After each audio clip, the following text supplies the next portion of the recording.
అందరికీ నమస్కారం అండి. మన వారాహి రీహాబిలిటేషన్ సెంటర్ మిగతా రీహాబిలిటేషన్ సెంటర్స్‌తో పోల్చుకుంటే కొద్దిగా తేడాగా ఉంటుందండి. ఎందుకంటే చాలామంది నాకొచ్చి, "సార్ మీ సెంటర్‌లో పేషెంట్స్ త్వరగా రికవర్ అవుతున్నారు. థ్యాంక్ యూ సో మచ్" అని చెప్తుంటే చాలా ఆనందంగా ఉంటుంది. కానీ ఎందుకు మన దగ్గర త్వరగా రికవర్ అవుతున్నారు? కారణం ఒకటేనండి. ఈ రీహాబిలిటేషన్ సెంటర్‌ని మేనేజ్ చేసేటువంటి వాళ్ళు క్రిటికల్ కేర్ స్పెషలిస్ట్స్. అంటే మీరు హాస్పిటల్స్‌కి వెళ్తే అపోలో, యశోద ఇలాంటి మల్టీ స్పెషాలిటీ హాస్పిటల్స్ ఎక్కడికెళ్ళినా కూడా అక్కడ ఒక ఐసీయూ మేనేజ్ చేసేటువంటి intensivist or critical care specialist డాక్టర్లు ఇక్కడ రీహాబిలిటేషన్ సెంటర్లో మీ పేషెంట్ యొక్క కేర్ తీసుకుంటారు. జనరల్గా పేషెంట్కి ఎప్పుడైనా ఫీవర్ వచ్చింది అనుకోండి, ఇన్ఫెక్షన్స్ వస్తూ ఉంటాయి. బయట రీహాబిలిటేషన్ సెంటర్స్లో వెంటనే యాంటీబయాటిక్ మార్చడం కానీ టెస్టులు చేయడం కానీ త్వరగా జరగవు.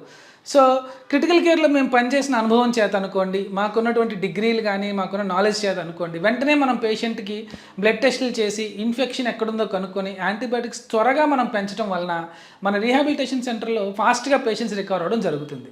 మేము ఒక్కలమే కాదు, మాతో పాటు మా స్టాఫ్, మా ఫిజియోథెరపీ స్టాఫ్ అనుకోండి, మా డైటీషియన్ స్టాఫ్ అనుకోండి, అలాగే మా నర్సింగ్ స్టాఫ్. మోస్ట్ కామన్గా ఏంటంటే డైట్ని చాలామంది నెగ్లెక్ట్ చేస్తారండి. సర్జరీ తర్వాత కానివ్వచ్చు, స్ట్రోక్ తర్వాత కావచ్చు, ఎనీ ఇబ్బంది తర్వాత ఏంటంటే డైట్ మనం సరిగ్గా తీసుకోకపోతే మన ఒంట్లో బాడీస్ హైపర్ క్యాటబాలిక్ ఫేజెస్ అంటారు. సో మన బాడీ మన ఒంట్లో ఉన్న ప్రోటీన్ని మజిల్ని తినేస్తుంది.